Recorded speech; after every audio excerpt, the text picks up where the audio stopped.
잠언 14장 1절에서 19절 말씀. 1절 말씀은 지혜가 있어야 가정을 세운다는 말씀인데요. 1절, 지혜로운 여인은 자기 집을 세우되 미련한 여인은 자기 손으로 그것을 허느니라. 가정 경영이 바로 지혜에 있음을 보여주고 있죠. 가정을 세우려면 첫 번째, 말씀의 기초 위에 세워야 되고, 기도의 기둥으로 세워야 되고, 세 번째로 사랑의 벽돌로 세워야 할 겁니다.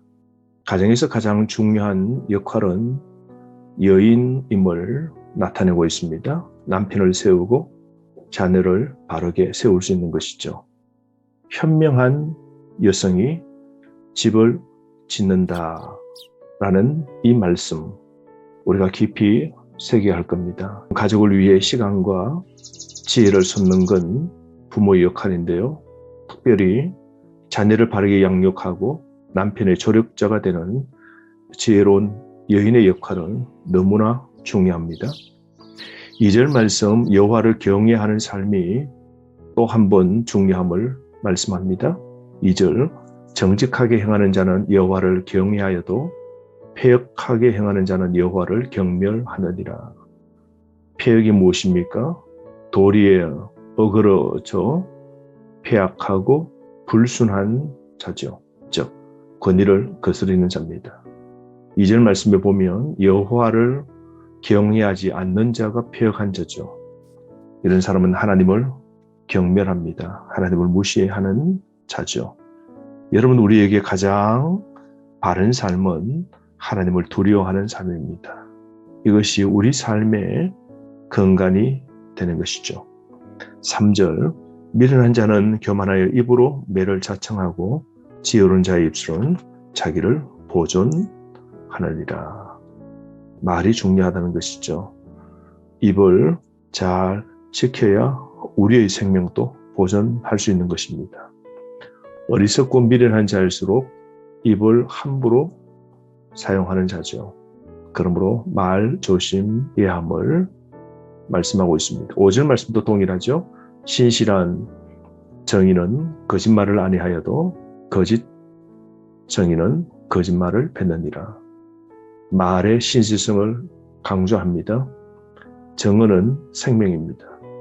심판대 앞에서 우리가 정언할 때에 바른 말을 해야 되죠. 우리 삶 속에서도 꼭 필요한 말만 하는 행위가 꼭 필요합니다. 말을 조심해야 됩니다. 바른 말만 해야 됩니다. 4절 말씀, 소가 없으면 구연을 깨끗하리니와 소의 힘으로 얻는 것이 많으니라. 소를 키우면 힘든 점도 있지만 소의 힘으로 얻는 것이 더 많죠. 이 말씀은 우리가 수고를 해야 열매 있는 인생이 되는 것이죠. 성실한 수고 없이 유익을 바라는 건 잘못입니다. 그러므로 우리 삶의 부지런함, 성실함이 중요한 것입니다. 6절과 7절 말씀은 조롱하는 자, 빈정대는 자, 거만한 자의 삶이 어떤지 보실까요? 6절, 거만한 자는 지혜를 구하여도 얻지 못하거니와 명철한 자는 지식 얻기가 쉬우니라. 너는 미련한 자의 앞을 떠나라. 그 입술에 지식 있음을 보지 못함이니라. 미련한 자에게는 어떤 지식도 없는 겁니다. 8절부터 11절까지는 슬기로운 자와 미련한 자의 차이인데요. 8절, 슬기로운 자의 지혜는 자기의 길을 아는 것이라. 또 미련한 자의 어리석음은 속이는 것이니라. 삶의 목적이 분명하고 곧게 나아가야 됩니다.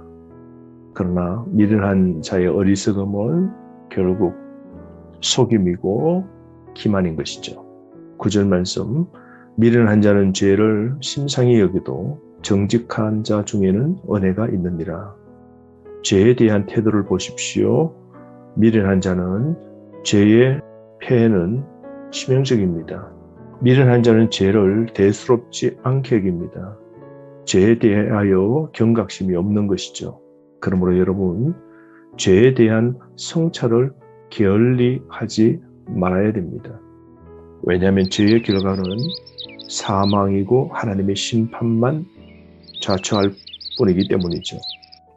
10절 말씀, 마음의 고통은 자기가 알고 마음의 즐거움은 타인이 참여하지 못하느니라. 여러분, 사람마다 자기 몫의 고통이 다 있는 것이죠. 고통과 기쁨도 자기만 압니다. 내 마음의 고통을 누가 알겠습니까? 그러나 하나님만이 인생 문제를 아시고 또한 그 문제를 해결하시는 분이십니다. 그러므로 내 마음을 아시는 주님, 인생의 참된 지혜의 근원 되신 주님을 통하여 우리 삶의 문제가 해결되어지고 고통이 기쁨으로 변하게 되는 이런 은혜가 늘 있기를 바랍니다. 11절 말씀, 악한 자의 집은 망하겠고 정직한 자의 장막은 흥하리라. 여러분, 정직한 자의 집은 기쁨과 사랑과 희락과 신뢰로 가정을 든든히 세워간다는 것이죠. 악하게 살지 말고 말씀대로 정직하게 삽시다. 하나님께서 이런 은혜의 복을 주시는 것이죠. 12절부터 15절은 그 모습과 다른 삶의 진실인데요. 사람의 판단이 전부가 아니죠. 사람이 보는 눈에는 한계가 있음을 말하는데요. 12절 말씀, 어떤 길은 사람이 보기에 바르나 필경은 사망의 길이니라. 겉으로 보이는 것과 인간 실존의 진실이 다릅니다. 보이는 게 다가 아닙니다. 눈앞의 이득을 위하여 진실을 포기하지 말아야 됩니다. 우리의 속, 우리의 중심을 하나님이 보시는 것이죠. 우리가 아무리 그 모습으로 외향을 꾸며도 우리 인간은 그 속을 볼 수 없지만 하나님은 우리의 중심을 보시기 때문입니다. 그러므로 우리에게 가장 바람직한 믿음의 삶은 겉과 속이 깨끗한 겁니다. 투명한 삶이 되어야 되겠죠. 14절 말씀, 마음이 굽은 자는 자기 행위로 부흥이 가득하겠고 선한 사람도 자기의 행위로 그러하리라. 여러분, 죄의 쾌락은 결국은 하나님의 심판으로 벌받고 죽음이고 그 쾌락은 사라집니다. 다 자기가 한 만큼 보험받게 하시는 하나님이시죠. 그러므로 심사숙고하지 않고 낱말을 쉽게 받아들이고 그런 삶을 살면 안 됩니다. 15절 말씀 보세요. 어리석은 자는 온갖 말을 믿으나 슬기로운 자는 자기의 행동을 삼가느니라. 지혜자는 신중하게 행동합니다. 진리를 확인하고 행동합니다. 신중한 분별력이 있는 것이죠. 그러므로 우리가 흔들림 없이 분명하게 써 있는 것은 지혜로 바른 판단을 할 때이죠. 그러므로 우리가 바른 행동, 선한 행동의 삶을 우리가 살아가야 됩니다. 매사에 하는 행동마다 심사숙고해서 행동할 필요가 있는 것이죠. 그렇지 않으면 우리 인생은 늘 흔들리게 되어 있는 것입니다. 16절 말씀, 지혜로운 자는 두려워하여 악을 떠나나 어리석은 자는 방자하여 스스로 믿느니라. 잘 모르면서도 아는 체 하지 말아야 됩니다. 어리석은 자는 자신만만하여 조심성이 없습니다. 그러므로 여러분, 지혜는 겸손입니다. 자신도 타인도 하나님도 다 합니다. 자신을 안다면 늘 겸손한 태도를 취할 수 있는 것이죠. 그러므로 여러분, 늘 아는 체 하지 말고 진실로 언행의 일치를 이루는 덕이 있는 행동이 우리에게 필요한 것이죠. 17절 말씀, 노하기를 속히 하는 자는 어리석은 일을 행하고 악한 괴교를 꾀하는 자는 미움을 받느니라.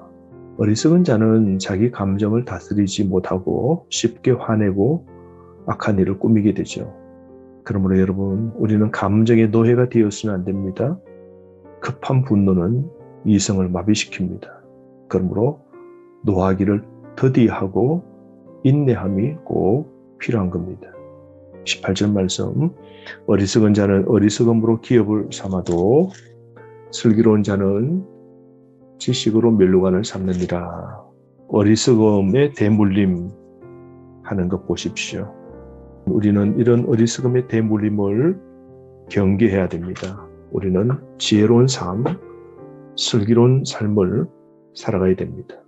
19절 말씀, 악인은 선인 앞에 엎드리고 불의한 자는 의인의 문에 엎드리느니라. 최후 심판 때 하나님의 공의와 정의가 온전히 실현될 겁니다. 이 세상에서는 악인이 잘되고 득세할지라도 최종 심판자이신 하나님 앞에서 분명하고 바른 심판이 이루어지는데요. 그때 선이 악보다 강함을 볼 수 있을 겁니다. 오늘 하루의 삶 지혜롭게 삽시다. 거룩하게 삽시다. 오늘도 말을 조심하고 매사에 부지런하게 삶을 살아야 됩니다. 오늘도 아내로서 어머니로서 가정을 세우는 현숙한 여인으로 살아가시기를 바랍니다. 하루 말씀으로 승리하십시오.